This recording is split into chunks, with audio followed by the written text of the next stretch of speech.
we have the pavement with steps.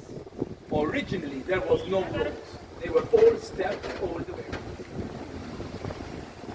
Some streets are still left originally.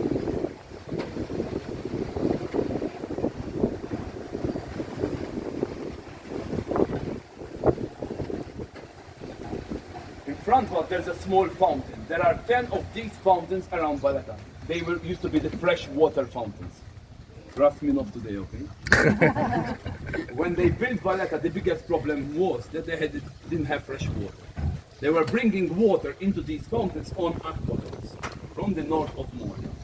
Today you will see the aqueduct when you go to Indina, instead of arches on the way, the old way.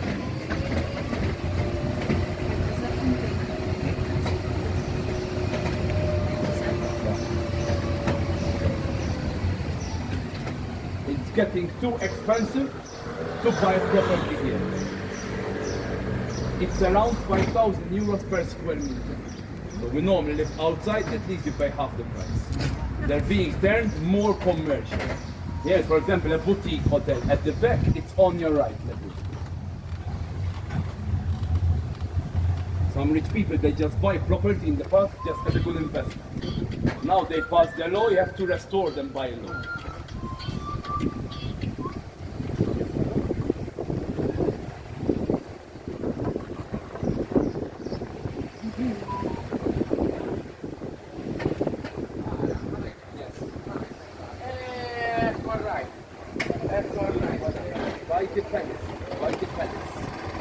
Grandmaster's Palace. We're coming there, 5 minutes we'll be there, come, 5 minutes. The other room.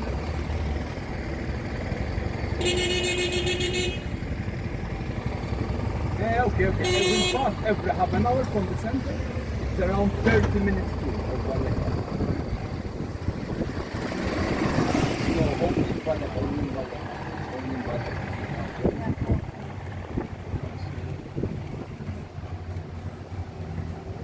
So in the Second World War, Valletta, it was 40% owned.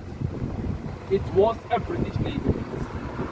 After the war, the government built a lot of government apartments.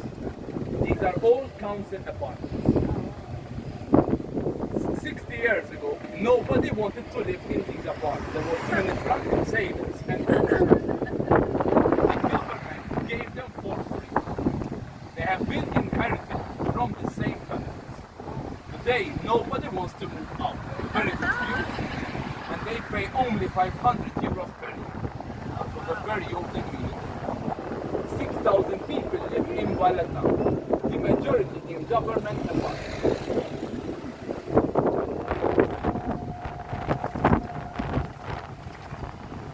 Here it's Fort St. Helena. Inside there is the War Museum. I'm going to show you the entrance. Anyone saw the film Midnight Express, there was the jail in the film. It was filmed in the city.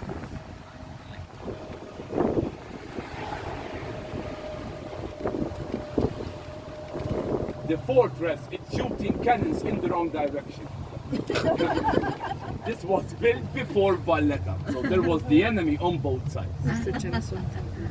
Then the knights built a new city and they joined them together. The leader was French Grandmaster Jean de la Vallette. He just named it after himself, Vallette.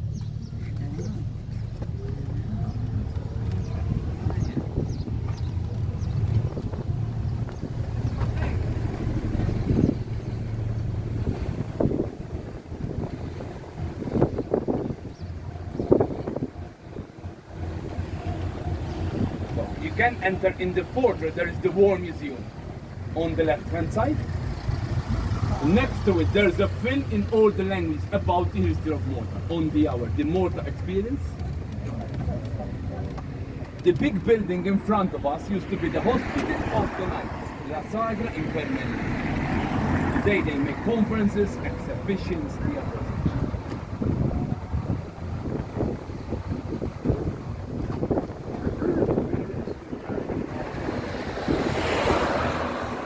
So here is the Grand Harbor. This is just the entrance. It keeps going inside for 4 kilometers, and then you have like smaller harbors between them. There's over 2,000 private boats.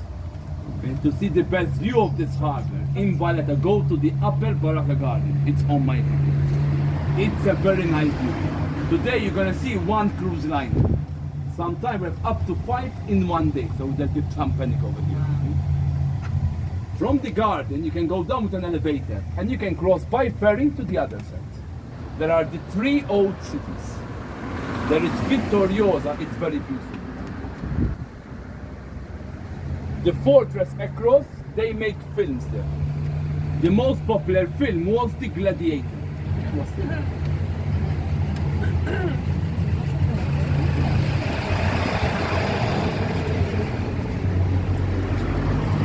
fact, where I'm gonna stop in the center, there is a popular pub. It's a small one, but it's popular. It's where Oliver Reed died. Oliver Reed was the owner of the gladiators in the film, and he died very happy, drunk in a pub called Ollie's Pub.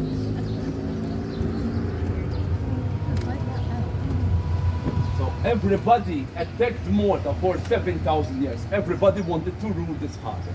When you see the view, you'll notice why. Everybody wanted this harbor between Africa and Europe. It's good for trade. We are very close to Sicily, for example. In 90 minutes by ferry, we'll be in Sicily. It goes twice a day.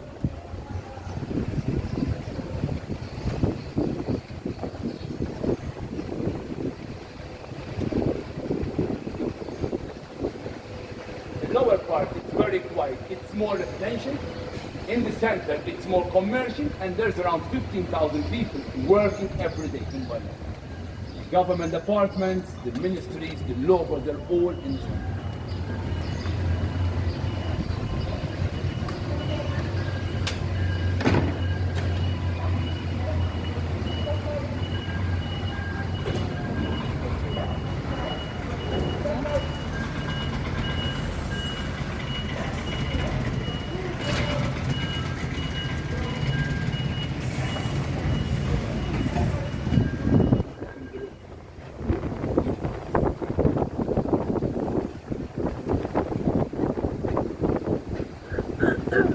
So you see a statue in every crossing.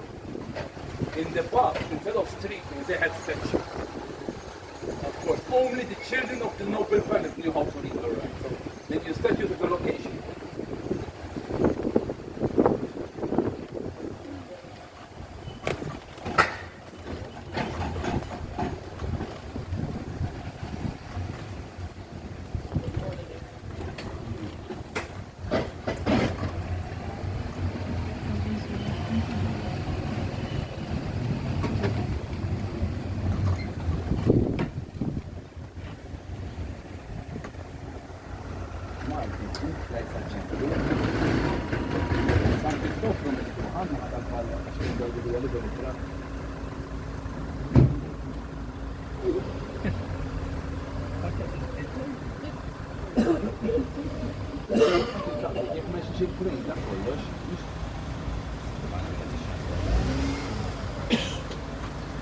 Done it before.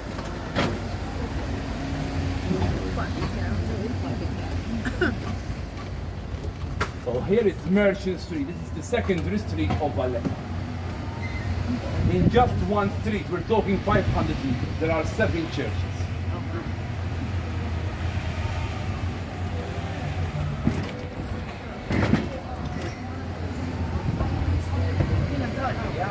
So you can notice the streets, they're all in a straight line. It's like a grid. It was built for 2 reasons. You could see the enemy in the path from both sides, and in summer it gets too warm, as you can notice. At least you have some fresh air flowing to the streets.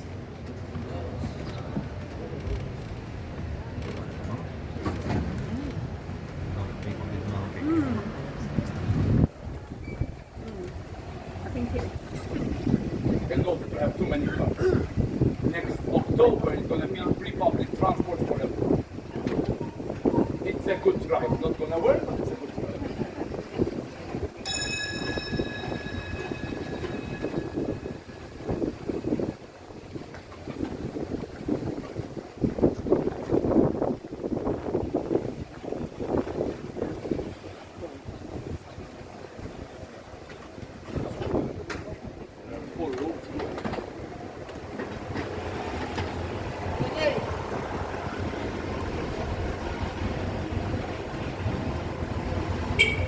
here we are in the main street, Republic Street.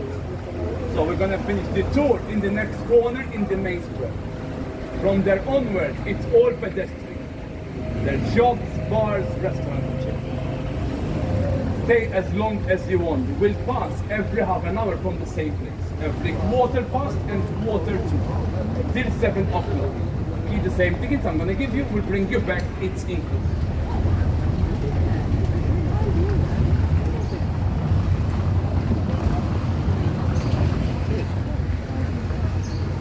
So here's our pickup point later on.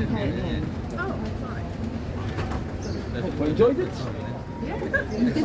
Keep the tickets for the return, okay? Do you want